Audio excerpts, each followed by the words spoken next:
normativo.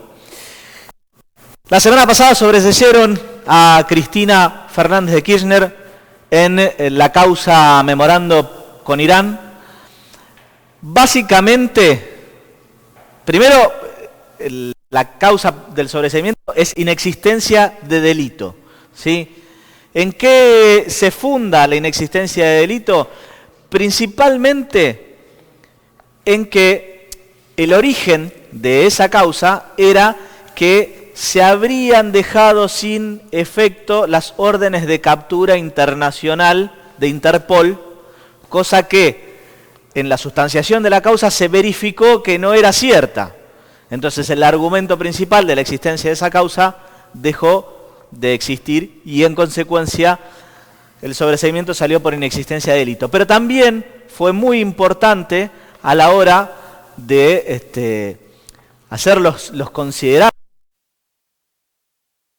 la circunstancia de que Hornos y Borinsky visitaban la quinta presidencial y que eso tenía un manto de parcialidad y justamente vulneraba la garantía de juez natural, porque a su vez hay una coincidencia temporal entre esas visitas y determinadas resoluciones que iban saliendo en el expediente, en lo cual, bueno, la causa avanzaba o se iba agravando la situación de todos los que fueron imputados, porque junto con Cristina estaban imputados, por ejemplo, Zanini, Larroque, Parrilli, entre otros, porque la lista era más larga. Pero la razón principal por la cual esa causa se cae, ¿sí?, es justamente que nunca el gobierno argentino pidió que se diera de baja las capturas internacionales de los iraníes. Entonces, no, digamos, se cae la razón principal que le daba argumento a ese proceso penal.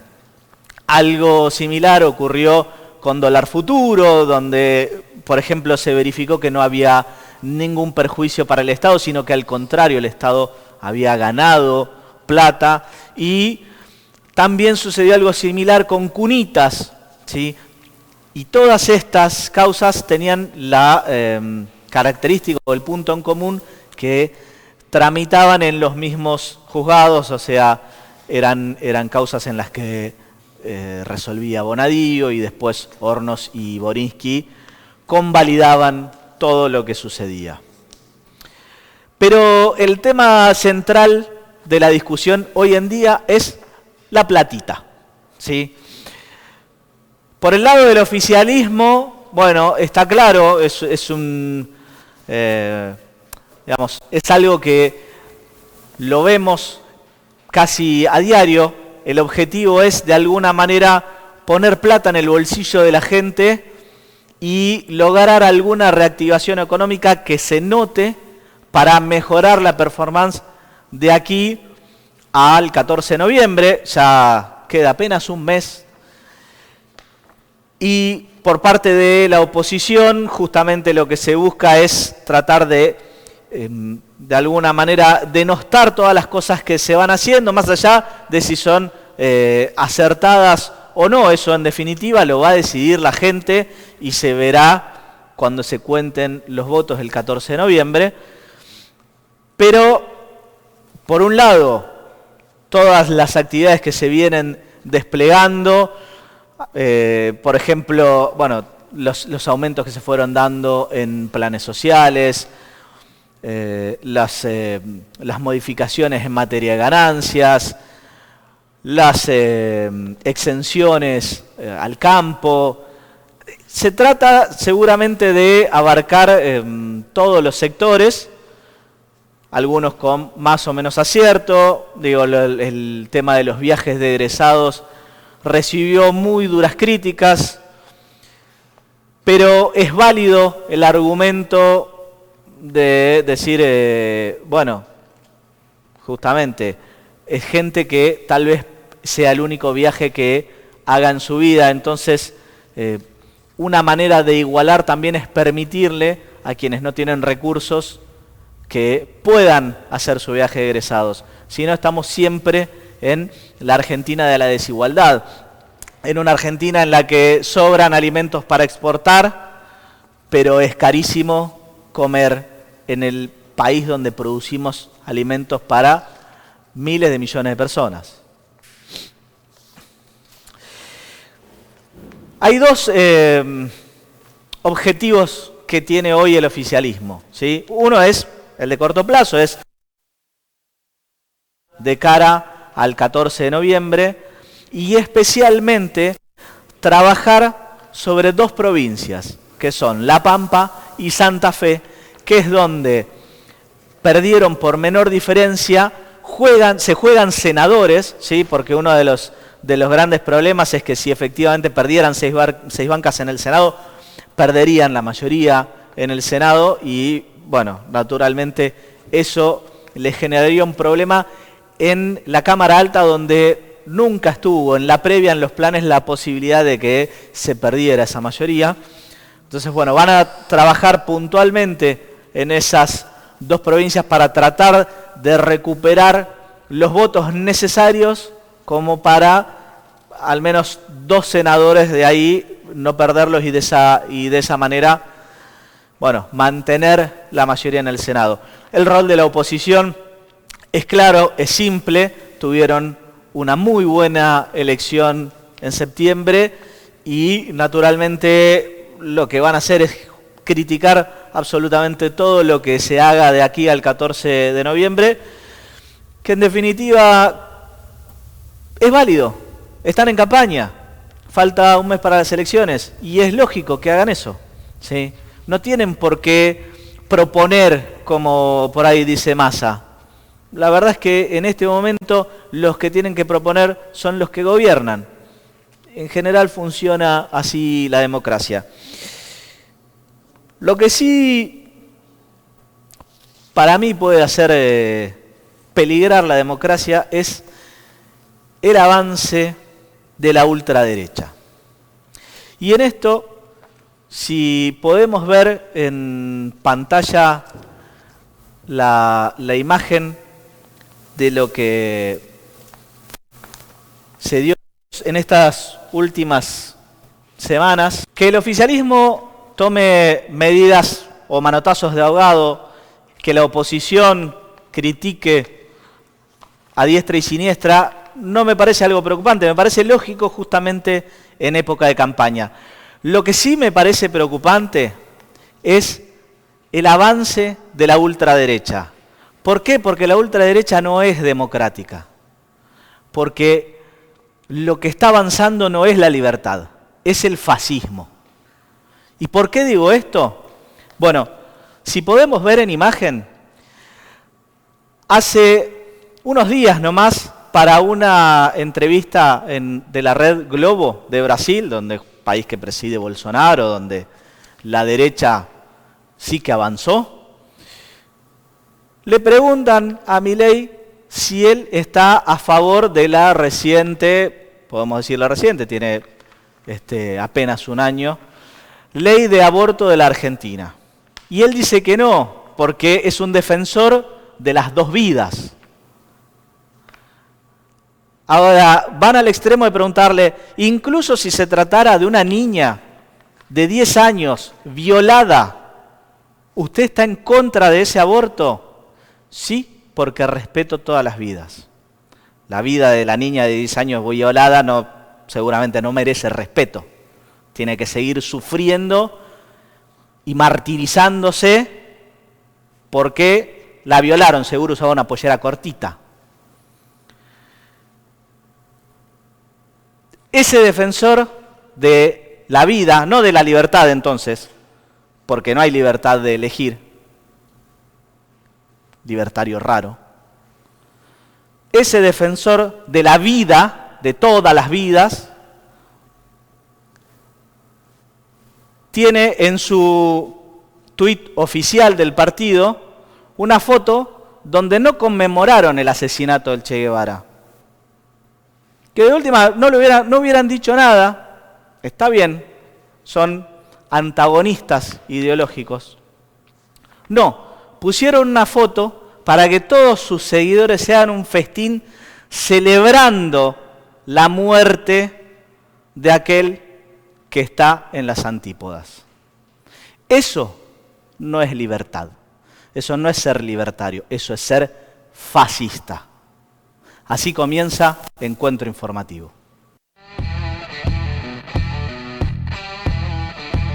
En una sociedad bien hecha, todos tienen derecho a progresar, todos tienen derecho a desarrollarse. En una economía donde unos pocos ganan y millones pierden, eso no hace una buena sociedad, eso es una estafa. Y nosotros como oposición lo que hacemos es querer construir una mayoría en el Congreso, primero que limite el disparate y la locura, que es lo que la gente está pidiendo, por favor, que pare. Y segundo, que empiece a dar las discusiones para resolver los problemas reales, las discusiones del trabajo, cómo hacemos para que una pyme no tenga miedo de dar trabajo. Creo que es un nuevo comienzo. Y esto no quiere decir que los que fueron ministros hasta hace apenas unos días hayan sido malos ministros o ministras, sino que creo que los gabinetes cumplen un tiempo. El tiempo de la pandemia lo estamos dejando atrás, que viene un tiempo en donde la reactivación económica de la Argentina, el crecimiento de 8 puntos del PBI, se tiene que reflejar adentro de cada hogar. Mira, Facu, la única forma que se sale de esto, que descubrió la humanidad, se llama crecimiento económico. Para crecer, digamos, se tienen que dar las condiciones de invertir y en especial que sea intensivo en trabajo para que se generen muchos puestos de trabajo, sí, para que de esa manera, digamos, o sea, tengas además más productividad, mejores salarios reales. Y eso en definitiva es lo único que saca a la gente, digamos, de la situación de marginalidad. Es el propio ministro de Economía que dice que hay subejecución del presupuesto, por ejemplo, en obra pública. Nosotros hemos dicho, la obra pública es fundamental para poner en funcionamiento toda una rama de la producción que no solamente garantiza trabajo genuino, sino, por ejemplo, podés garantizar la construcción de viviendas con el déficit habitacional que existe en el país. Recién me llamaba la atención lo que comentabas respecto del expresidente. Si leyera algún libro alguna vez uno tendría que preocuparse, porque él dijo que la democracia es el peor sistema diseñado por los hombres. Eso es de Churchill. Lo que pasa es que le faltó un pedacito final, que Churchill dice, con excepción de todos los demás. Todavía no se abolió esto del uso del barbijo obligatorio en el ámbito público. Así es, y lo hemos explicado bien porque nosotros tenemos un plan de 6 etapas y en esas etapas estaba el retirar el barbijo primero en el espacio público y luego en el espacio cerrado, pero siempre alcanzando algunos objetivos de protección. El principal aquí es llegar al 70% de la doble dosis de vacunas. ¿No nos votaste para las elecciones? Ahí sale. Genial. ¿Vos no nos votaste? Por favor. Vos no nos votaste. Vos no nos votaste. Se acabó. Se acabó la plata. Tengo más para cargar todavía. Este es el plan platita. Ya piensan que van a arreglar todo emitiendo billetes. Cada uno de estos billetes que emiten son los mismos, con los cuales después a vos te pagan el sueldo, con lo cual se devalúa el dinero sistemáticamente. Este es el único plan del gobierno para estas elecciones.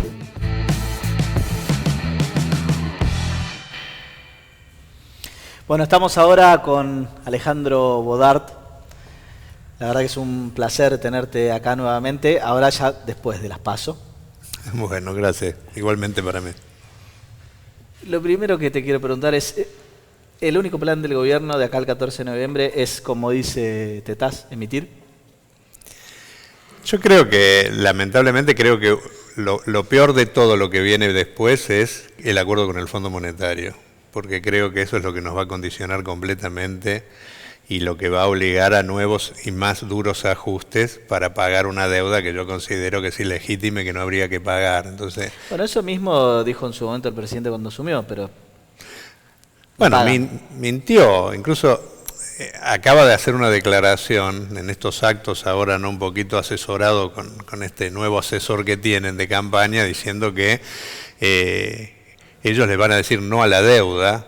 Sí. El problema es que uno le puede decir no a la deuda, el problema es que le dicen sí a pagarla, que es el gran problema que tenemos, ¿no es cierto? Porque, o sea, condiciona absolutamente todo. Si te entran 100 pesos, que si, supongamos que el país es ¿no es cierto? Le entraran 100 pesos, produce 100 pesos y vos tenés que pagar 120 todos los años. ¿Cómo haces para que el país progrese? Bueno, la deuda es eso, es un collar de melones que tenemos desde la época de la dictadura para acá, que todos los gobiernos, en vez de investigarla, han seguido pagando, se han seguido endeudando para pagar la propia deuda, Y por eso el país está en la situación que está.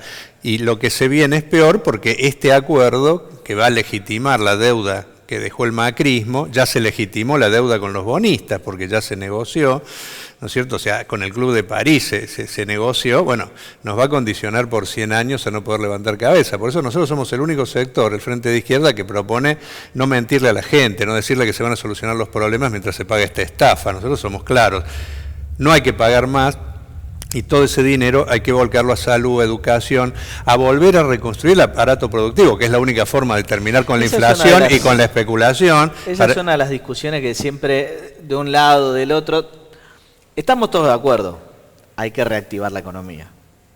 Ahora, de un lado te dicen, la forma de reactivar la economía es, con la flexibilización laboral. Esa es básicamente la propuesta de la oposición hoy.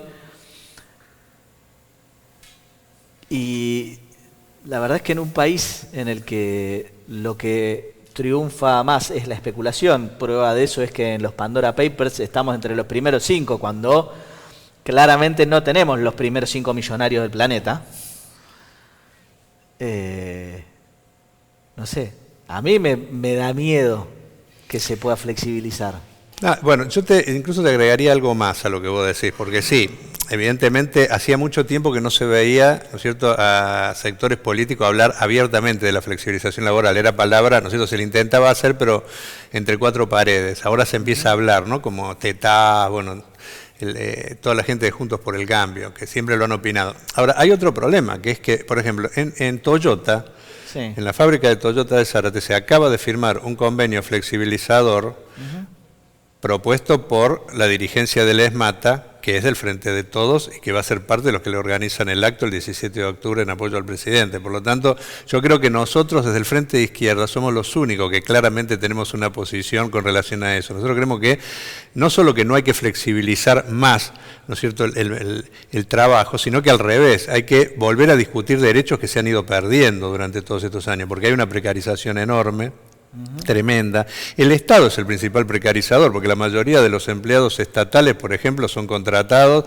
¿no es cierto?, y no pueden planificar, porque tienen que esperar todos los años que les renueven los contratos, y eso, sí, y eso hacia los privados. Cada 3 meses tienen que estar. 3 meses, imagínate, si el Estado hace eso, ¿no es cierto?, los privados se ven habilitados para hacer cualquier cosa. Pero el tema de la reactivación de la economía, yo creo que no se quiere reactivar la economía, porque habría que provocar muchos cambios para hacerlo. Nosotros somos un país que en el mercado mundial del trabajo somos proveedores de materias primas, y quieren que sigamos siendo eso, un país que provee materias primas.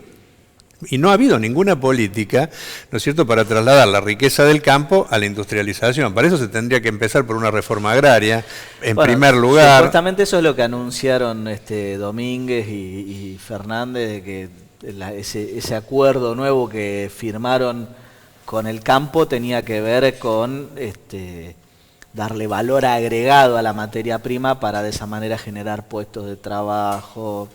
El campo no te rías, es lo que anunciaron. El campo es lo que menos trabajo genera, y en general la industrialización que hay hace que con menos empleados, ¿no es cierto?, se logre más o menos lo mismo. No hay un plan de industrialización porque no les interesa. El sistema capitalista actual está basado, y más en la Argentina, ¿no es cierto?, en tirar un poco de semilla, llenarse de plata con eso, y en vez de volcar esos recursos a la industrialización, especular con todo eso, ¿no es cierto? Y por eso el país está como por ahí está. Con unas semillas de cannabis y se las vendemos al mundo, no.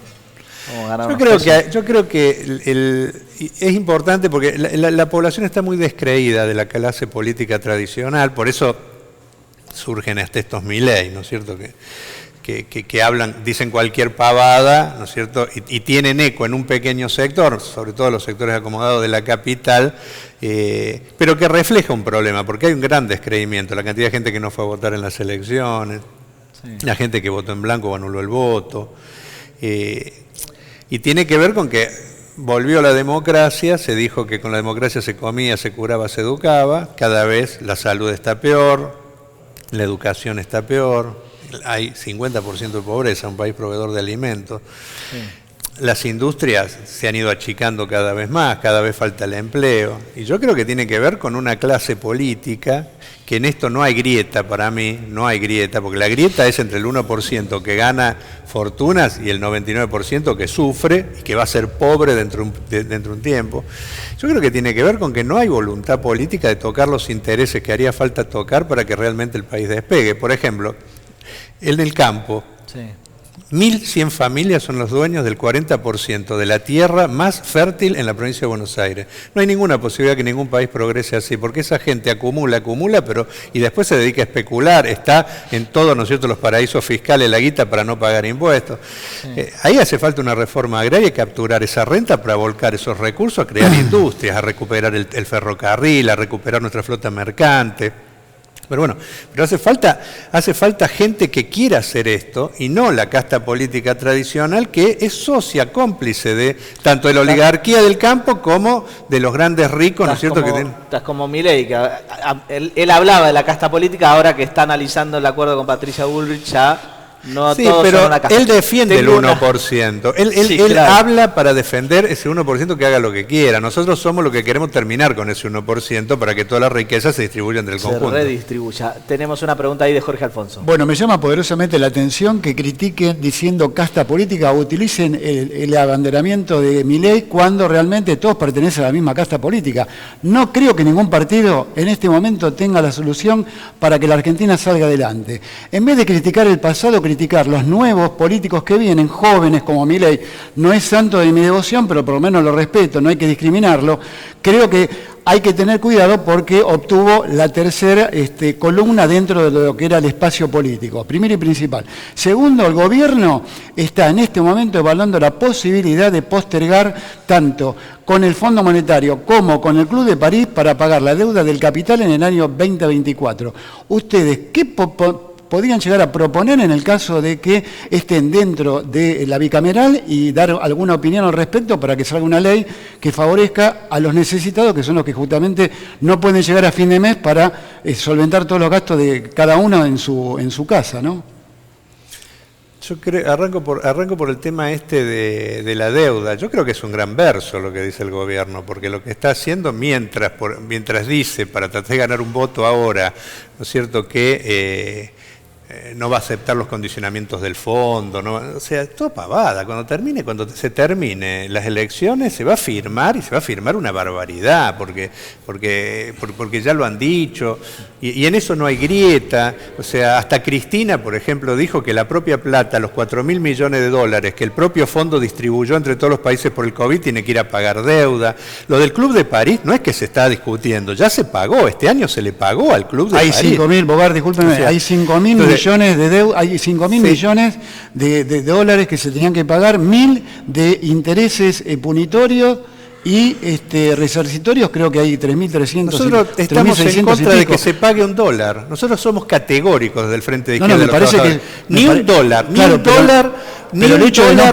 tiene que salir del país mientras haya mitad de la población bajo los niveles de pobreza. Claro, ni un no dólar pagar, tiene que salir del país no pagar la mientras deuda. 7 de cada 10 chicos que nacen en este país sí, son está pobres. Bien, pero eso lo venimos escuchando del año 83 a la fecha, nadie hizo nada. Mentira. Desde el año 83 a la fecha se paga, radicales, peronistas, alianzas. No, nadie hizo nada. Todos han pagado y por eso son todos responsables de lo que está pasando. No, pero también no pagar la deuda es alejarnos directamente de lo que es la operatoria a nivel mundial. Sí, no queremos alejarnos. Nosotros queremos terminar alejándonos de las corporaciones que nos chupan la sangre, de todos los que vienen acá para llevarse nuestros recursos, de todos los que han sido los responsables de que un país rico tenga la mayoría de la población pobre. Nosotros queremos eso, sí. Queremos un default soberano del país y todos los recursos destinarlos a lo nuestro. ¿Cuáles serían las propuestas? Esa es nuestra propuesta fundamental.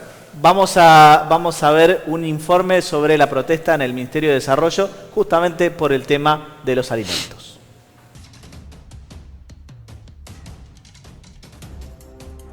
Nosotros nos encontramos hoy acá para decirle a Fernández y al señor Zabaleta que el hambre no lo matamos con polenta. Por eso hemos traído ese plotter y esas polentas que son las que recibimos en los comedores.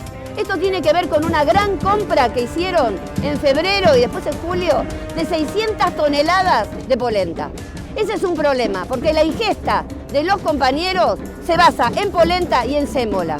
Entre tantos reclamos también estamos llevando adelante el pedido y la exigencia de trabajo genuino, porque Sergio Massa salió a decir que van a aprobar una ley en el Congreso de convertir los planes en trabajo genuino y lo único que hacen es convertir los planes en trabajo precarizado. Le trajimos a los funcionarios que nos están llenando los locales, los comedores de polenta, y se los trajimos para que la verdad se lo coman ellos.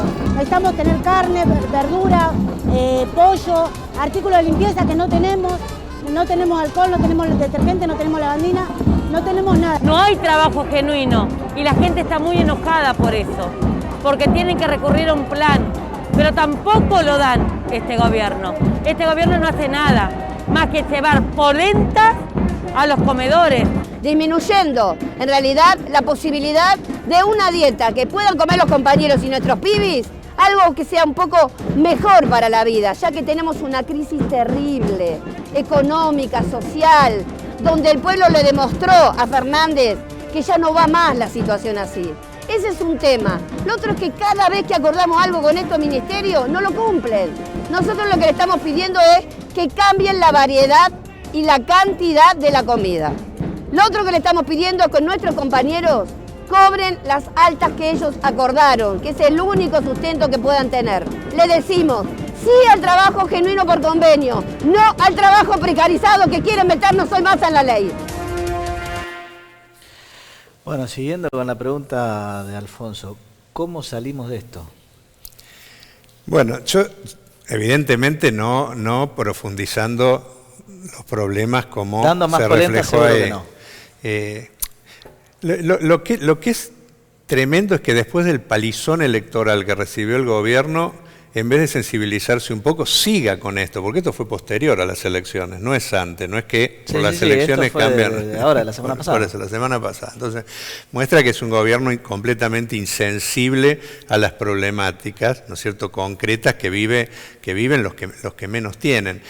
Nosotros creemos que si capturáramos la renta, ¿no es cierto?, del 1%, que tiene 1001 mecanismos para no terminar pagando impuestos, para fugar capitales, no hay un verdadero impuesto a la riqueza como debería haber, no por única vez, como ese aporte solidario, sino permanente. Sí, yo te escuché más de una vez que eso debería ser un impuesto permanente. Un impuesto permanente, si se capturara esa renta, discutiéramos una reforma agraria integral para que la riqueza del campo, ¿no es cierto?, pudiera volcarse, distribuirse mejor y volcarse a industrializar el país y no se pagara la deuda, se investigara y después de una investigación discutiéramos qué hacer con esto.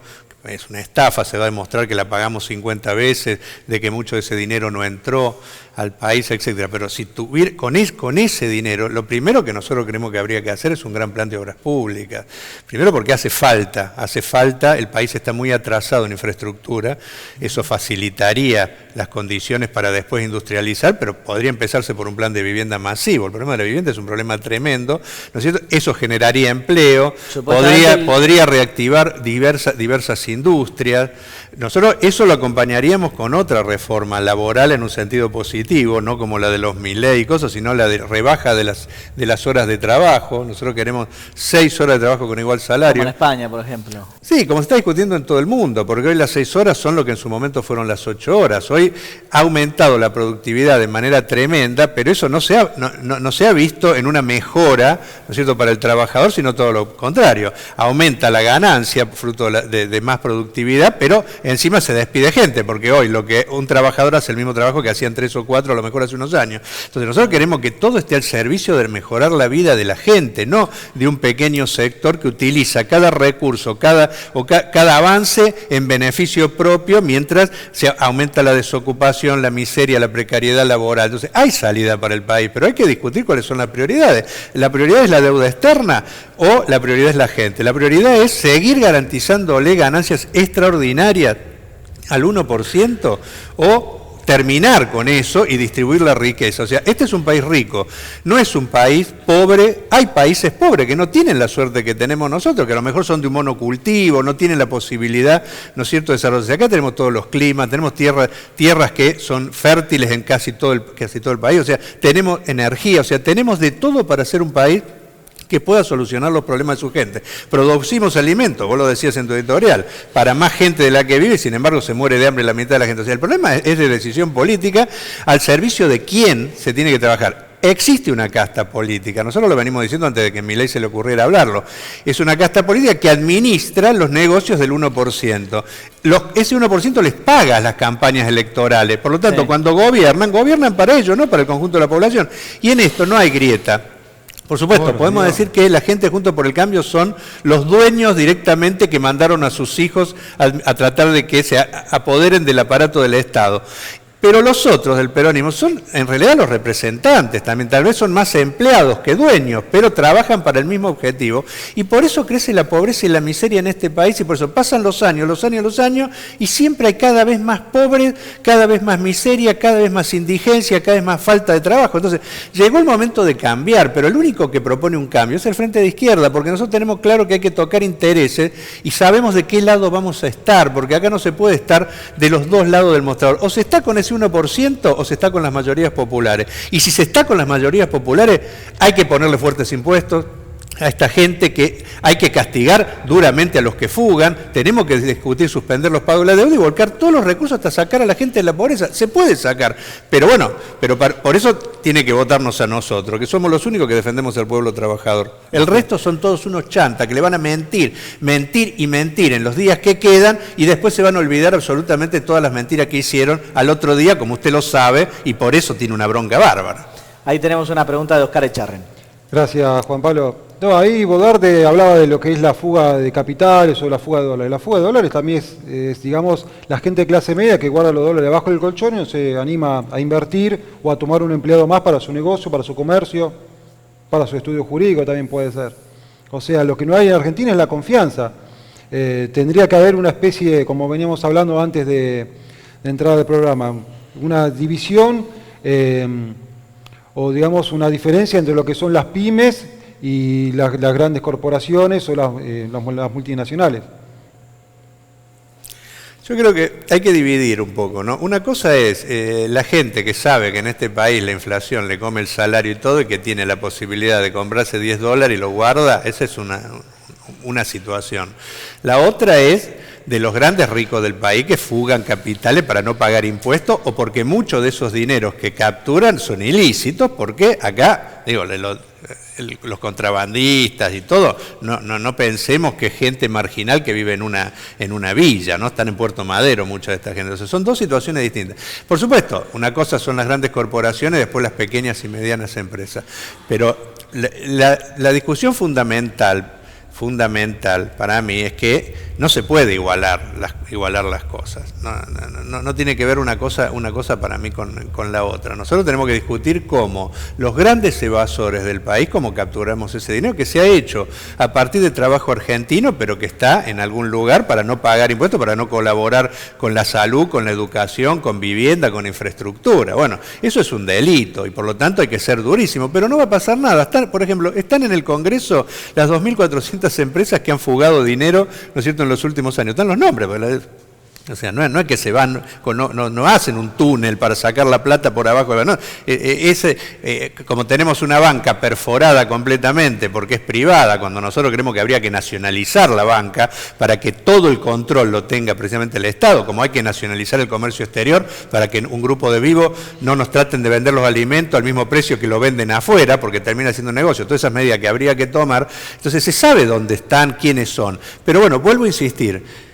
Las dos grandes coaliciones que se postulan permanentemente para gobernar, defienden los intereses de los que fugan, por eso nunca pasa absolutamente nada con esto. Nosotros, por ejemplo, cortaríamos cabeza, no dejaríamos un títere en pie con relación a toda esta gente. Lo saben que somos los únicos. Ojo, no se confundan con Milei. Milei trabaja, parece 1%. Milei lo que quiere es que puedan seguir haciendo lo que quieran, ¿no es cierto?, de una manera incluso superior a la actual. Los que queremos terminar con ese curro y que todos los recursos del país vuelvan a la gente somos nosotros. Ahí se me sale de la vaina Alfonso. No, yo la verdad que me asombro. Pero digo, a ver, puntualmente, ¿usted está de acuerdo con el proyecto que ya ingresó a diputados con respecto a los planos sociales, trabajarlos, o sea, transformarlos en trabajos genuinos? ¿O piensa que también es una artimaña del gobierno para desenmascarar un poco toda esta política que usted dice nefasta que está trayendo el gobierno, que yo creo que del 83 la izquierda hasta el día de hoy no hizo nada, porque la verdad no hizo nada, pero al margen, digo, ¿usted está de acuerdo o no está de acuerdo con estos planes sociales, transformarlos en trabajo? Se va a recuperar el trabajo dentro de la automotriz, de la agroindustria, etcétera, etcétera. Puedo llegar a nombrar una lista interminable de empresas que están obligados a tomarlos. Nosotros no creemos que la salida sea más trabajo precario, nosotros queremos trabajo de calidad y desde ya nosotros queremos terminar con el plan social. El plan social no lo inventamos nosotros. Sí, de hecho, ojo que es un reclamo y si te acordás, hará un mes y medio, 2 meses hablamos, por ejemplo, con Delía. Es un reclamo de los dirigentes sociales, ¿sí?, de los propios dirigentes sociales que de alguna manera se le encuentre una salida a esto y se transforme en empleo. El plan social surgió por una emergencia, el problema es que se transformó en una estrategia. Nosotros, por supuesto, no queremos que a la gente se la deje muriéndose de hambre en la calle, si no hay empleo, ¿no es cierto?, como para que lo tenga. Por eso vamos a defender el plan social si la alternativa es eso o morirse de hambre. Ojo, hay gente que propone que se muera de hambre, ¿no? O sea, los sectores más de derecha. Sí. Ahora, nosotros lo que queremos es trabajo genuino, pero queremos trabajo de calidad. Tampoco queremos que a los pobres, ¿no es cierto?, se los utilice como mano de obra barata y flexibilizada para seguir garantizándole las ganancias a las empresas, sean pyme, medio a pyme o empresa grande. Queremos empleo de calidad y se puede tener empleo de calidad, pero vuelvo a insistir, para eso hace falta un gran plan de obras públicas que se tiene que hacer con los dineros que ahora se van en concepto de deuda a pagarle a buitres que son estafadores seriales. Con ese dinero hay que hacer un gran plan de obras públicas para incorporar a toda la gente que hoy tiene planes sociales a trabajo genuino y rebajar las horas de trabajo a 6 horas permitiría que un 25% más de la población económicamente activa tenga un trabajo digno. Y tienen espalda, en primer lugar, las grandes corporaciones para hacerlo, porque han ganado fortuna los bancos, las empresas de servicios privatizadas, o sea, tienen espalda de sobra. Y tendríamos que discutir qué hacer, sí, con las pequeñas empresas, pero hay que hacer este tipo de cambios si queremos solucionar el problema, porque si no lo demás es cháchara para ganar una elección, para juntar un voto, pero no para solucionar ningún problema. Por eso tenemos los problemas que tenemos. Y vuelvo a insistir, los únicos que tenemos este tipo de propuestas que permitirían salir de raíz del problema somos nosotros. Es el Frente de Izquierda. Por eso la gente tiene que saber con claridad que hay una opción de acá a unos días, que es la de terminar con todo lo viejo y darle la oportunidad a gente que queremos cambiar las cosas, tenemos voluntad, no hay ningún interés detrás nuestro, solo el interés de la gente, que nos den una oportunidad para tener más diputados, más legisladores que puedan llevar estas propuestas a las cámaras y tener la fuerza para cuando haga falta movilizar para que se puedan llevar adelante y se cumplan. Y ya que estamos hablando tanto de fugar, quiero que vean este informe sobre los Pandora Papers, porque, bueno, en Argentina la impunidad de la fuga parece estar garantizada.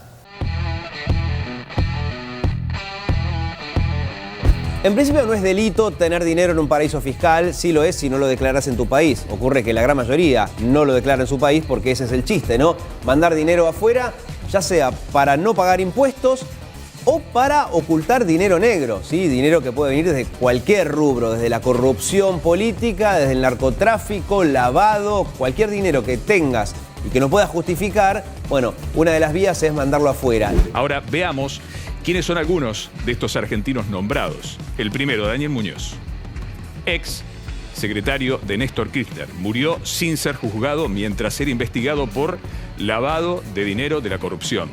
También aparece Mariano Macri, hermano del expresidente. Abrió una empresa offshore a poco de que su hermano llegara a la presidencia. No la declaró ante la AFIP.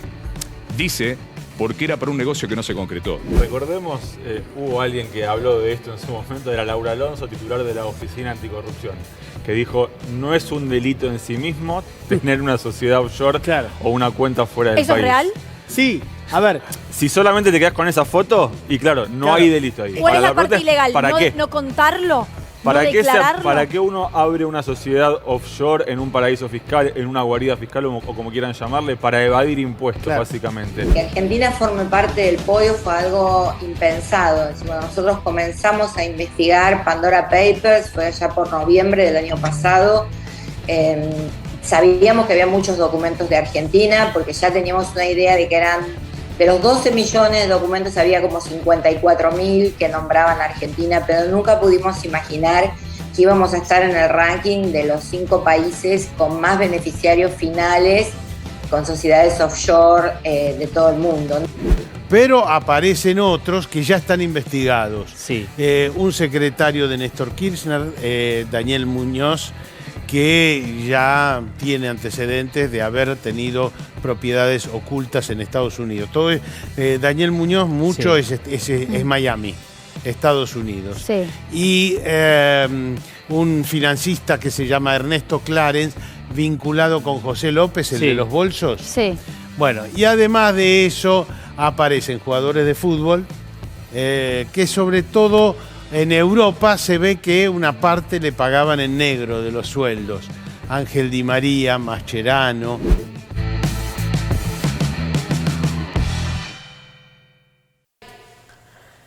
Acá no hay grieta. De un lado, del otro. Bueno, aparecían... yo creo que es ese 1% y los representantes del 1% que están cada vez que salta esto, porque no es Panama Papers, Pandora y otro después. Lo nuevo es que salte, ¿no? Porque siempre son informes, digamos, de este consorcio de periodistas internacionales. Totalmente, bueno. Pero yo creo que ahí está mucha de la plata, ¿no es cierto?, que se evade y que podría ser muy útil para que haya más escuelas, más hospitales, más planes de vivienda, más infraestructura. Y ojo, y está, como se dice ahí también, todos los ilícitos, los negocios ilícitos que existen en el país, porque los delitos duros, solo se pueden hacer a partir de mucho relacionamiento político, judicial y hasta, ¿no es cierto?, en estos triángulos de impunidad que hasta que incorporan a las fuerzas policiales y todo. O sea, y son los que tienen la posibilidad precisamente de llevarse la plata a un paraíso fiscal, porque doña Rosa, sus $10 o 15, ¿no es cierto?, no tiene posibilidad de llevarlo a ningún lado. No, por eso terminan en el colchón. Colonia, como máximo. Exactamente, ¿no? Y hay que tener cuidado que no se lo coma alguna laucha, que después cuando lo saque de ahí del colchón en realidad no tenga nada. Pero bueno, pero ¿qué se hace con esto? Porque están los nombres, empiezan a saltar, vuelvo a insistir con lo que decía, se sabe quiénes son. Sí, con Panamá no pasó nada. No pasa nada. Bueno, tuvimos un presidente que estuvo enganchado ahí. Ojo, un presidente que tiene causas y causas por espionaje, por esto, por lo que... Y no pasa absolutamente nada, porque hay impunidad. O sea, el poder, esta casta, que vuelvo a insistir, tiene impunidad para garantizarle, ¿no es cierto?, a todos sus amigos que no pase nada. Bueno, acá tenemos un penalista. Jorge, ¿cuál es la pena justamente por este tipo de maniobras de evasión? Mirá, en el hipotético supuesto caso que haya una responsabilidad del punto de vista penal, y le voy a dar la derecha a abogar, o sea, en ese ¿te das sentido, cuenta que ya se está atajando por si agarra a alguno de cliente, ¿no? No, pero lo que él dijo es algo interesante, que esa plata se recupere y vaya destinado a las escuelas, para dar trabajo a la gente, productividad, etcétera. Me parece muy bueno lo que dijo él en esto, más allá que me peleé por otras cosas, que no tienen nada que ver porque es objetiva la pelea. Pero quiero ser serio en esto. Hay un artículo del Código Procesal Penal que también está en actividad ahora con el nuevo Código Federal de la Nación, que es el artículo 59, inciso sexto. Yo lo he utilizado para determinadas cuestiones puntuales, que si vos reparás el daño causado por el delito que te imputan, antes de que te decreten la responsabilidad, se extingue la acción penal. Y lo que dice él está bueno, porque la gente que está imputada tiene la posibilidad, antes de que vaya a juicio oral y tenga o una absolución o una condena, que pueda reparar el daño dentro, no de las posibilidades como una probation que te dice, dentro de las posibilidades que vos podés ofrecer una reparación económica. Acá no. Acá igual nuestra justicia y en especial la federal, viste, capaz que te dice que lo repares en la medida de tus posibilidades, por más que seas millonario, ejemplo, ¿no? El presidente con respecto a la imputación por la fiesta VIP en Olivo, dijo, yo quiero ofrecer reparar el daño causado y se extingue la acción penal. Lo que pasa es que, bueno, eso está dirimiéndose ahora en la justicia federal. Pero ojo lo que dice Bogar. La justicia federal no es que son, la justicia de Comodoro Pi puede ser justicia de Cristina, justicia de Macri, justicia no. Guarda que está el Consejo de la Magistratura, que el Consejo de la Magistratura te puede llamar con una denuncia directamente para que a vos te saquen los fueros y puedas tener una grave complicación desde el punto de vista procesal penal y podés llegar y condenado. Ojo con eso. Que no es tan fácil, los jueces de Comodoro Pi no se crean que están en la panacea de sacar fallos y fallos, porque en el día de mañana tienen que responder al Consejo de la Magistratura. Alejandro, sí.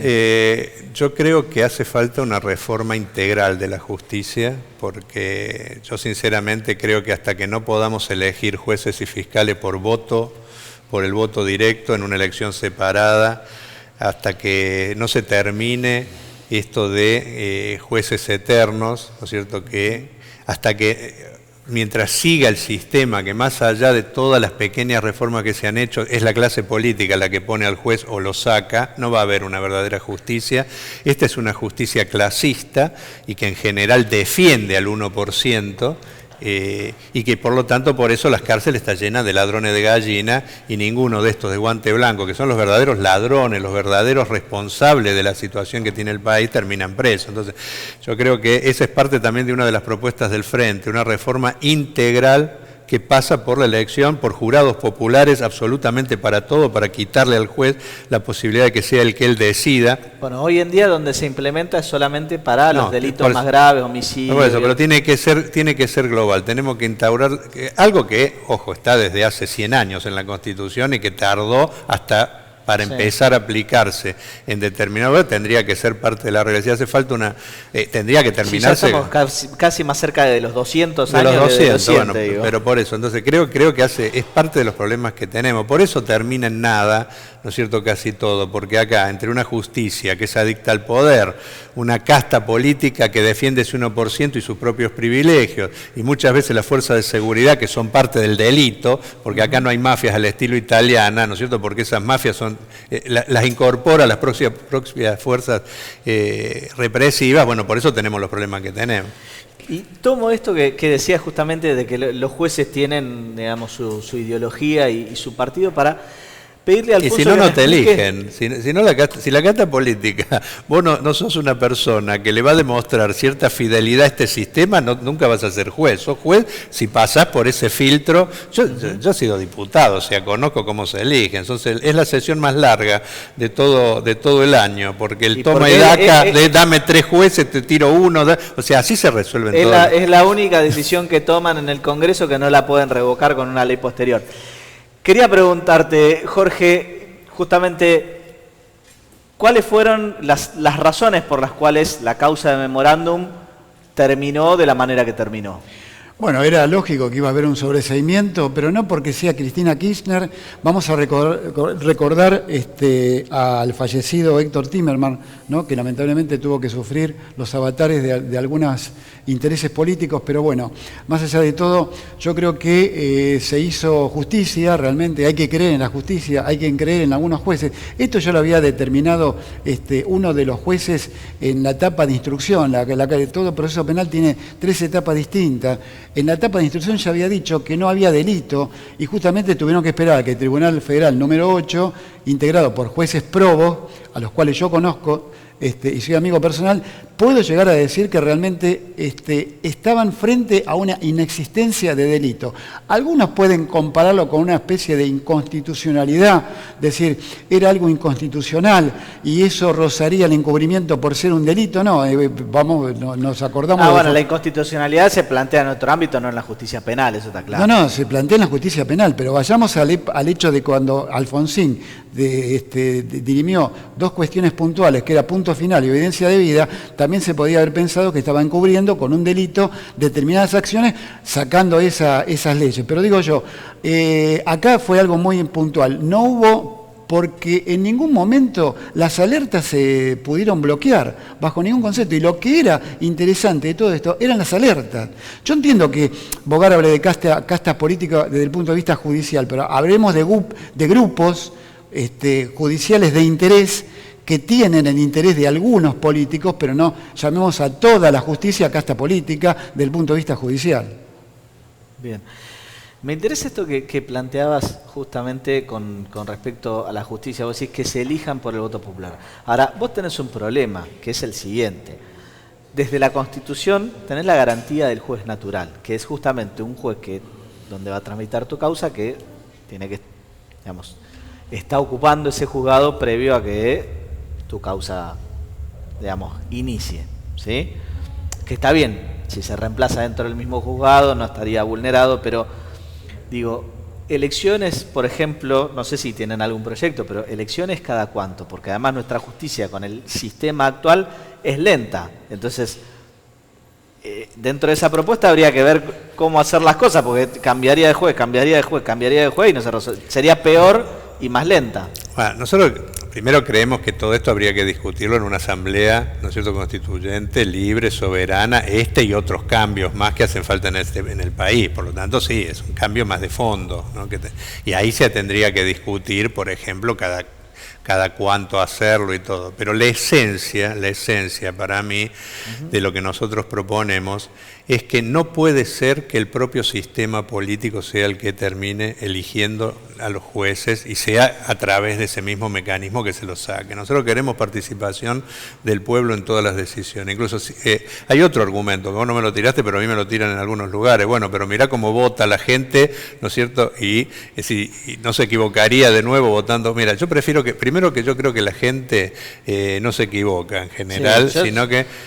nunca veo sostener el argumento de que la gente se equivoca. No, pero te lo digo porque, por ejemplo, a mí me han dicho, bueno, pero mirá, votaron a mirá, yo prefiero que la gente vote como quiera, pero que sea la gente y que no, que un grupo sea el que decida en nombre de la gente. Entonces creo que jueces que tienen fallos aberrantes, les costaría mucho defender su nueva postulación, o sea, fiscales, ¿no es cierto? Ojo, yo creo que hasta el comisario tendría que ser electo por voto popular, porque obligaría que haya la necesidad de participación de la gente y a su vez de los funcionarios de tener que seducir a la gente a través de portarse bien, diciéndolo. Entonces creo que eso mejoraría mucho todo, sin ser la panacea, porque hace falta otros cambios políticos, más de tipo general, pero en este caso puntual creo que sí. Ojo, jueces y fiscales electos, tribunales populares en todas las instancias, salarios acorde, ojo, porque este para mí es un punto importante, salarios acorde al promedio de un trabajador, es decir, terminar con esta especie de aristocracia que tenemos que no soluciona los problemas y está a la vista de que justicia no existe en el país. El que tiene plata va a entrar por una puerta y va a salir por la otra, el que no la tiene va a tener muchos problemas seguramente, y por eso... Vuelvo a insistir, las cárceles están llenas de ladrones de gallina, pero los ladrones reales del país andan libres porque se los garantiza una justicia que es muy clasista. La justicia es clasista. Ojo, es patriarcal, podríamos ponerle muchos, ¿no es cierto?, muchos nombres a la justicia. Lo que no le podemos poner es que sea justa, que es lo que uno quisiera. Alejandro, ¿por qué hay que votarlos el 14 de noviembre?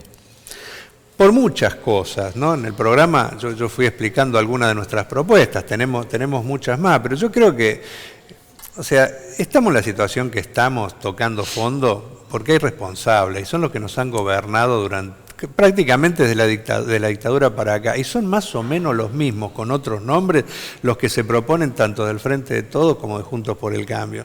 Entonces, si queremos cambiar y que haya políticas en favor de las mayorías, tiene que darnos la posibilidad al Frente de Izquierda para que los problemas de la gente entren a las cámaras, si no, no entran los problemas de la gente, solo entran los problemas, ¿no es cierto?, del 1% y se les garantiza permanentemente que sigan haciendo lo que quieren. Si quiere que su problema llegue, denos una mano a nosotros, que nosotros vamos a defender las propuestas que tenemos, que son todas en beneficio de las mayorías. Denos una oportunidad. Nunca hemos gobernado, somos los únicos que no tenemos las manos manchadas ni de corrupción ni de ninguna de las políticas que nos han traído hasta acá, y tenemos propuestas que queremos llevar adelante. Hace falta un cambio. La democracia se democratiza si hay una izquierda fuerte que pueda contraponerle al poder establecido otras prioridades, las prioridades de las mayorías. Muchas gracias. No, gracias a vos. Y ahora vamos a ver un informe porque siguen las propuestas para flexibilizar el trabajo. Mirá. Me parece que la capacitación a los compañeros desocupados, que hoy son los planes, como vulgarmente le llaman despectivamente de la oposición los planeros, son trabajadores que han se quedado sin trabajo y algunos hace años. Entonces hay que reingresarlos al espectro laboral con su capacitación. Yo creo que es una muy buena medida, independientemente que me parece que esto tendría que haber sido hace un tiempo atrás. Esto que sucedió en Toyota, ¿no?, donde ha habido, ahora le quitan el sábado, ¿no?, a los trabajadores, obligándolos a trabajar el sábado, supuestamente a cambio de una suma fija de 8.000 pesos. Bueno, empezar con medidas de reforma laboral, flexibilización laboral por lugar. Hay que ver si el gobierno, no hemos escuchado a nadie del gobierno repudiar esto, digo, más allá de decir que están en desacuerdo con una ley que vaya por el Congreso, digo, pero hay medidas que se están llevando adelante por parte de las grandes patronales de reforma laboral en los hechos, y bueno, tampoco han sido cuestionadas por parte del gobierno. La verdad del dilema no es discutir si hay una economía formal y una economía popular. El dilema es ver, por sobre todas las cosas, si podemos salir de la economía de la especulación y pasar a la economía que produce. Porque si triunfa la economía que produce, el trabajo va a existir. El convenio WOCRA que pone como modelo es el gran modelo flexibilizador que desde los 90 para acá se viene utilizando. Es rechazado en la clase trabajadora. Te pongo el ejemplo del petróleo, trabajadores con derechos que tenían un buen salario. ¿Qué hicieron? Como no, es más difícil votar una reforma laboral en el Congreso, a los trabajadores que ingresan, los ingresan vía el convenio de la WOCRA. Fraude. Hoy empieza el tiempo en donde vamos a recuperar la producción y donde vamos a recuperar el empleo. Cuando yo digo que hay que cambiar los planes, no quiero cambiar planes por trabajo porque los que tienen planes trabajan. Lo que quiero es cambiar planes por empleo.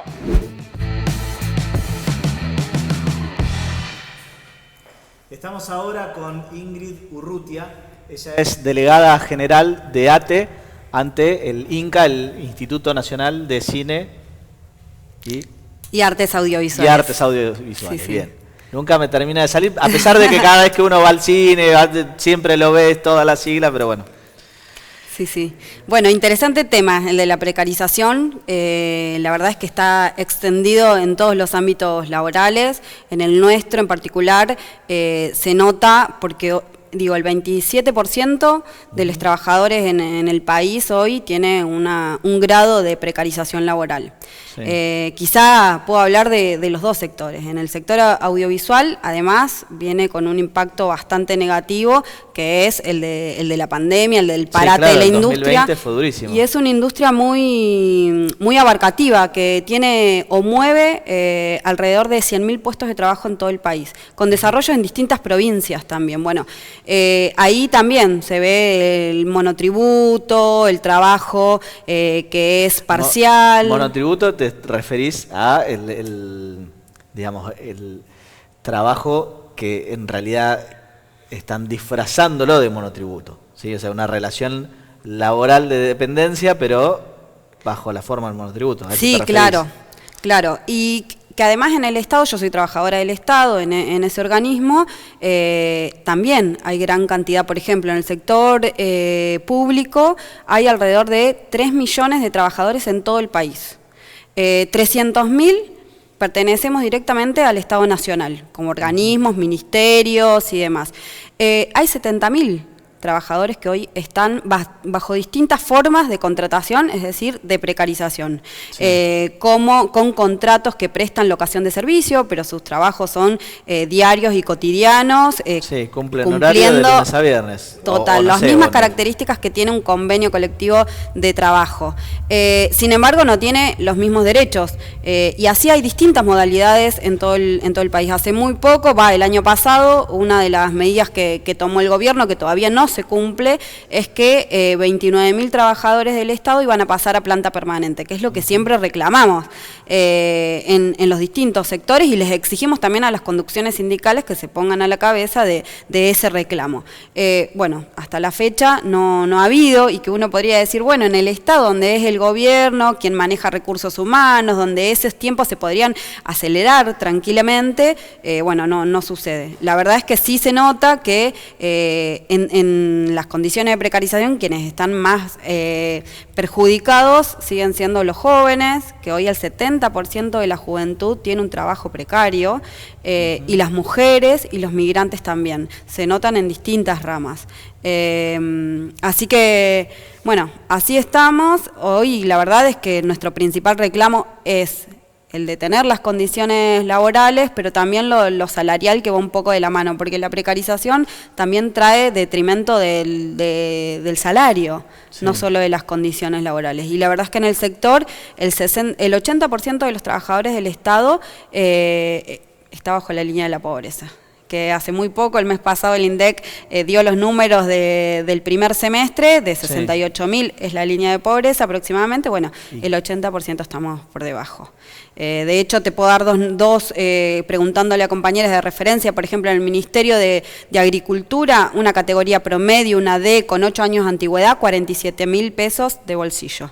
En otro de los convenios muy extendidos y grandes en el país, como son los trabajadores civiles y de la obra social del IOFA, 48.000 pesos, 8 años de antigüedad.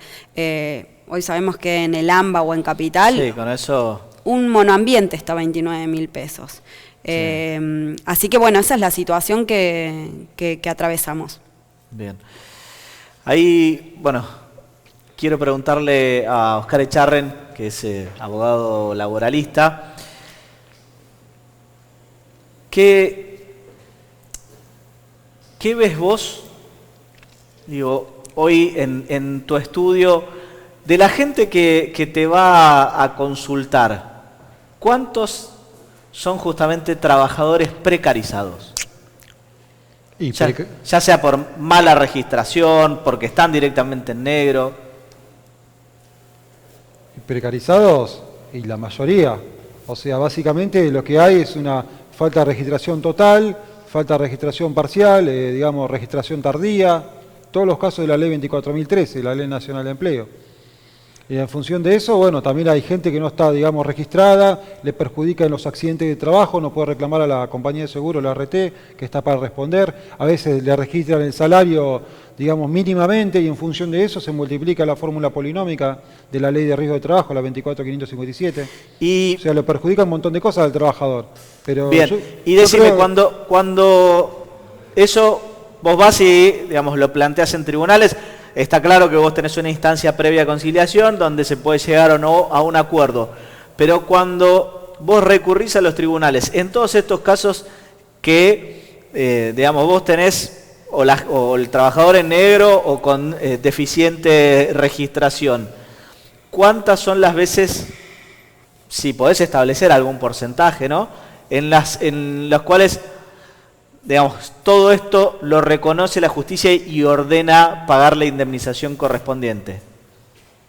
Y en la mayoría de los casos. También depende mucho de la prueba testimonial en los temas de despido y trabajo en negro. Pero son muy pocos los casos que, digamos, porque que el empleador llega, digamos, teniendo razón, entre comillas, de tribunales por el hecho de que viola sistemáticamente las leyes laborales. Pero eso también es por el tema de que los llevan a juicio para licuarlo, porque en función de eso ha habido casos que en el SECLO los empleadores o el empresario nos han dicho extraoficialmente, off the record, que tenían un dinero preparado dentro de una latita en dólares y pensaban pagar la indemnización con eso. Varios años después, si uno no busca lo que es la responsabilidad solidaria del artículo 29, demandando a todos los codeudores o todos los solidariamente responsables, lo dilatan lo máximo posible. También hacen lo mismo en las compañías de seguros. Hay compañías de seguros que lo que estamos en el ambiente abogadil, en accidente de tránsito, en temas civiles, saben de que hay compañías serias de que la reserva de siniestros salen inmediatamente a hacer una oferta en función de lo que es el accidente, cuando la culpa es plena o está bastante clara la responsabilidad civil, y hay otras compañías de seguros que sí o sí lo van a dilatar el juicio 7, 8 o más años. La única forma de que aflojen, entre comillas, es trabando embargo con la sentencia de primera instancia. Bien. Ingrid, volvemos. Esta propuesta que se viene dando cada vez con más fuerza de flexibilización, ¿vos creés que es imparable o se puede hacer algo para evitarla? Mira, creo que siempre se puede hacer algo para evitarla. Lo que sí hay, primero que la flexibilización o la precarización laboral no es nueva. O sea, en el país se introdujo con la dictadura militar y también con la reforma de los 90 durante el menemismo, que no es ni más ni menos que las recetas del consenso de Washington. Entonces, eso siguió estando. Por ejemplo, en lugares donde el Estado es quien emplea, que uno debería decir, bueno, es quien tiene en regla todo, es donde más precarización y flexibilización laboral hay. Y hay ítems que no se han solucionado, por ejemplo, o revertido, digamos, situaciones. Limpieza. Y la seguridad son dos ramas que cumplen tareas habituales y permanentes en los distintos organismos, en las escuelas, en los ministerios y demás, que están tercerizadas. La tercerización es una consecuencia también de la precarización laboral, porque esos trabajadores que están en el mismo espacio de trabajo que el resto, tienen condiciones mucho peores. Sabemos lo que, o sea, el sueldo es de indigencia. Estamos diciendo que los estatales tienen un salario de pobreza, bueno, es de indigencia los salarios que hoy tienen, por ejemplo, las tercerizadas de limpieza, que después uno encuentra connivencias. ¿Cuánto cobra, por ejemplo, alguien que trabaja en limpieza?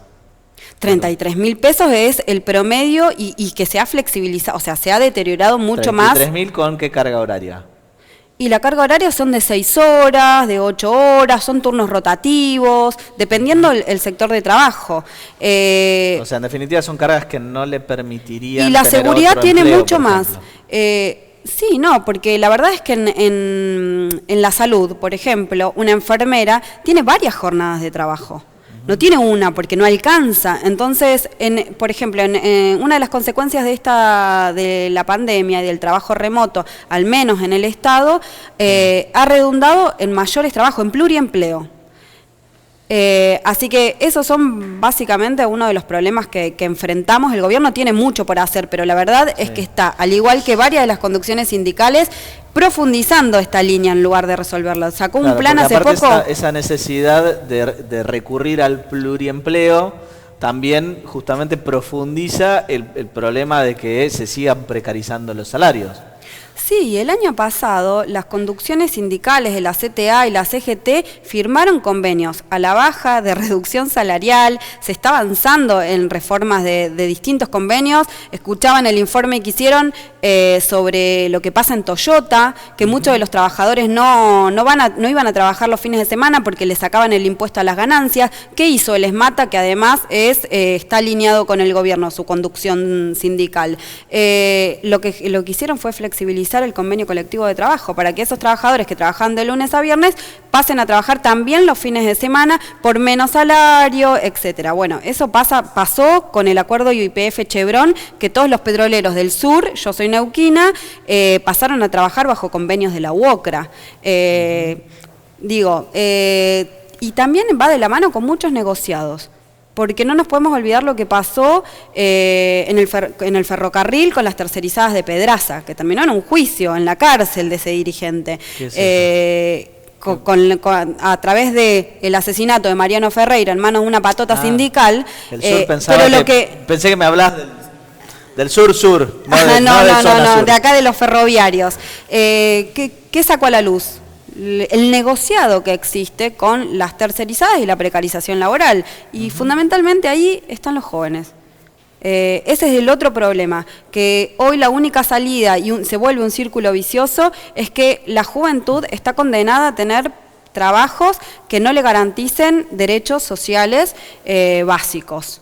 Oscar, te hago una pregunta justamente hablando de las tercerizadas. Los trabajadores de empresas tercerizadas ¿pueden demandar también a la empresa en la que efectivamente, o en este caso al Estado, donde efectivamente están prestando servicios? Hablo, por ejemplo, de limpieza o seguridad. Sí, por responsabilidad solidaria. Lo que pasa que si se demanda al Estado, básicamente sería un juicio contencioso administrativo, empezarían a jugar otras reglas. Sí.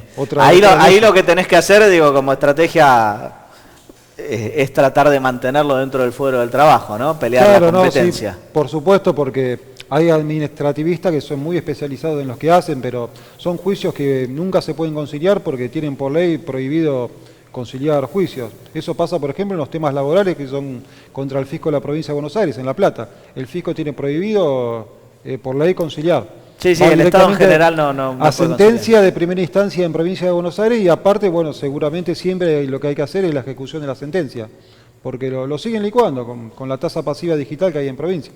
Sí, eso es un tema, ¿no? Que siempre al aplicarse la tasa pasiva, como decías hace un rato, se van licuando los créditos laborales y de esa manera, bueno, se termina justamente beneficiando el empleador de no pagar. Lo que pasa es que la raíz o la madre de todos los problemas de la Argentina es que no tenemos moneda. Ese es el principal problema. Entonces, en función de eso, se van deteriorando todos los salarios, los juicios civiles o laborales son en pesos, que es la moneda de curso legal, pero lo que tiene que haber en Argentina, tiene que haber indexación. Se tiene que haber, digamos, reconocer en Argentina una vez por todas lo que es la inflación, como en la década del 80 con el Austral y con Alfonsín. Ese es el tema. Nosotros tenemos varios recursos extraordinarios presentados ante la Corte Suprema, pero bueno, en función lo que hay que buscar es el planteo de inconstitucionalidad del artículo 7 de la ley de convertibilidad, la 23928, porque obviamente los pesos que hay ahora no son los mismos pesos convertibles de curso legal que había en la década del 90. El 2001 explotó todo y bueno, después se fue deteriorando nuestra moneda y hoy lo que hay son, digamos, cifras o montos irrisorios que por más que el juez reconozca intereses, por ejemplo en Capital Federal, que es más fuerte, la tasa activa del Banco Nación es un 40%, no le hace ni cosquillas a la inflación. El tema es que uno en la Argentina hace un plazo fijo y termina perdiendo dinero. Es increíble, pero es así. Por eso tenemos uno de los sistemas financieros más chicos del mundo. Hay algunos economistas que lo comparaban con algunos países africanos, es una locura. Cuando hablaban de la fuga de dólares también la fuga de sacarlo del sistema, cuando encuentran las cajas de seguridad, abajo del colchón. No hay confianza en Argentina y entonces al no haber confianza, no haber moneda, ningún emprendedor o ninguna persona de clase media quiere invertir o tomar empleados, porque los casos que llegan a tribunal en los juicios laborales son pymes, son empresas, pequeñas y medianas empresas que son entre 1 y 10 empleados más o menos, hasta 50 empleados, pero las grandes corporaciones, las grandes multinacionales, ellos por lo general tienen todo perfectamente en blanco. Bien, gracias Oscar. Ingrid, ¿cómo hacen los trabajadores para pelear y salir justamente de esta situación? Bueno, creo que hace bastante que se están mostrando distintos sectores, o sea, en primer lugar, en la pandemia hay sectores que salieron, fundamentalmente lo que le llamamos la primera línea, el sector de salud, estuvo ahí, no solo organizándose, sino visibilizando que también la extensión de la jornada laboral, trabajar en las condiciones de mayor presión por lo que se estaba atravesando, ponían de relieve la necesidad de organizarnos. ¿Cómo hacemos? Y la verdad es que los trabajadores tenemos nuestras herramientas. También tenemos un principal problema, que es que las conducciones sindicales actualmente se encuentran del lado del gobierno o negociando con distintas empresas. Te ponía recién el ejemplo del ESMATA, pero también pasa en varios sectores. ¿Vos pensás que tendría que haber una renovación dirigencial sindical? Desde ya. El problema no solo es cambiar las figuritas como se pensó, o como se dice, ahora está en discusión, digo, poder que en las propias centrales, en las organizaciones de los trabajadores existan mujeres, y la verdad es que no solo alcanza con las personas, hay que modificar y cambiar el modelo sindical, que lleva muchos años en el país, que está a las claras que se pone de un lado del signo político y negocian todo lo que vimos. Digo, el acuerdo del salario mínimo vital y móvil, que recién en febrero del 2022 va a estar en 33.000 pesos. ¿Quiénes lo acordaron? Las principales conducciones sindicales, el gobierno, los distintos sectores empresariales. Bueno, ¿quién puede? Ninguna de esas personas, estoy segura, que puede vivir o cobra 33.000 pesos. Seguro que no. Seguramente que no, claro, porque están muy alejados de las necesidades que tenemos la inmensa mayoría de los trabajadores y trabajadoras, donde muchos tenemos que vivir en el conurbano, porque no podemos alquilar acá, tenemos que tener otros trabajos. Bueno, esa realidad tiene que cambiar y sí, nosotros, o sea, yo, que soy delegada general de un sector, la verdad es que siempre lo que proponemos es no solo decidir todo en asamblea, sino también hacerle frente a esas conducciones. Dentro de muy poco van a haber elecciones, digo el 14, elecciones en uno de los sindicatos donde dirige Héctor Daer, por ejemplo. Hubieron denuncias porque en pleno de las elecciones estuvieron patoteando con pagadas, patotas sindicales, en contra de que haya una oposición. Bueno, la verdad es que los trabajadores estamos cansados de que tengamos una sola opción, queremos cambiar el modelo sindical y para eso nos estamos organizando. Sí, hay, hasta incluso dentro del sindicato, en ATE, hay un sector que desde el inicio de este año, en pleno de la discusión paritaria, nos organizamos y salimos a la calle, con las herramientas que teníamos, porque obviamente el distanciamiento y demás, y que la mayoría también estábamos llevando adelante tareas remotas, pero pusimos en la calle que no podíamos vivir con esos salarios y problemas como esto, que es muy extendido en el sector, que también tiene que ver con la precarización. Así que sí, tenemos que organizarnos y además tenemos que dar la pelea por conquistar esas herramientas y que estén en manos de los trabajadores y no de empresarios, porque muchos de los dirigentes sindicales actuales son empresarios y se han enriquecido con los distintos gobiernos, con Macri, con Cristina antes, con Alberto ahora. Así que bueno, tenemos un desafío que no es menor. Bien, muchas gracias por venir, Ingrid. A vos. Maradona sigue dando que hablar, incluso ya casi a un año de su partida. Y bueno, quisiera, Jorge, que me cuentes un poco de qué se trata la denuncia que hizo Mavis al entorno de Maradona, el entorno que tenía en Cuba cuando estaba haciendo el tratamiento.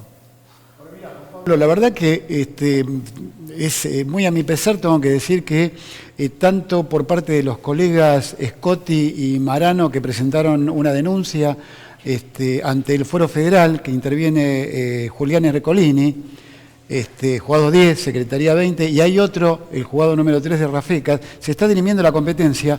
Esta chica, que realmente, sinceramente no sé qué es lo que quiere, porque realmente es un dislate jurídico, yo le llamaría un disparate galáctico lo que están haciendo, tanto los abogados que se tendrán que hacer cargo como la denunciante, por el hecho de que dice haber venido acá a la Argentina y haber sufrido malos tratos por parte de Diego Maradona. Dejémoslo descansar en paz, está en el cielo, está con Dios. Pero perdón, ¿se habla de trata de personas? No, bueno, eso es un disparate, por eso digo, es para no decir dislate jurídico, como digo en los juicios orales, digo disparate galáctico por parte de los abogados y por parte de esta chica que no sé qué es lo que busca. ¿Cuál es el rédito de lo que busca ella? Desconozco, pero más allá de todo, la causa está prescripta. Esto ocurrió en el año 2002, son 12 años, la causa está totalmente prescripta. ¿Quieren involucrar a un integrante de Migraciones? No lo pueden involucrar porque directamente no, no prescribiría si sería menor de edad en este momento, pero como es mayor de edad, obviamente que ya directamente por lo articulado del catálogo penal, la causa está totalmente prescripta. Se habló de maltrato, habló de que estaba secuestrada, que le suministraban droga, que le suministraban calmantes, que no podía salir ni al shopping ni a hacer compra. Me parece que es totalmente una falacia, una mentira. No hubo entonces privación ilegítima de la libertad. No, parte de una persona siniestra que está queriendo involucrar lamentablemente el apellido Maradona, como también al jugador Maradona, que fue lo máximo que tuvimos en el mundo. A ver, con respecto a Maradona, está fallecido, con lo cual estaría prescrito pero cualquier no se lo acción. tiene ni que nombrar a Maradona. Porque para cómo no puede venir acá y defenderse. Entonces ya eso es siniestro. Y los abogados tienen que saber que eso está prescripto.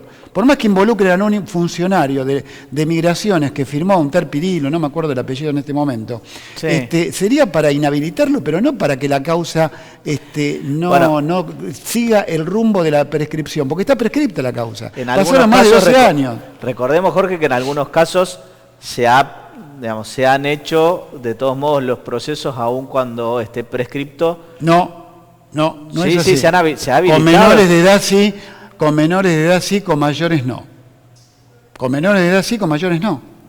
Bueno, era menor en ese momento. Hay fallos recientes de la Cámara de la Sala 5 de la Cámara de Criminal y Correccional Ordinaria, y al igual que Cámara de Casación Penal, obviamente. Está el caso de las monjas, por ejemplo, de las chicas estas que iban con el cura Pascal, que lo declararon prescripto, siendo mayores de edad después de 12 años. Prescribe la acción.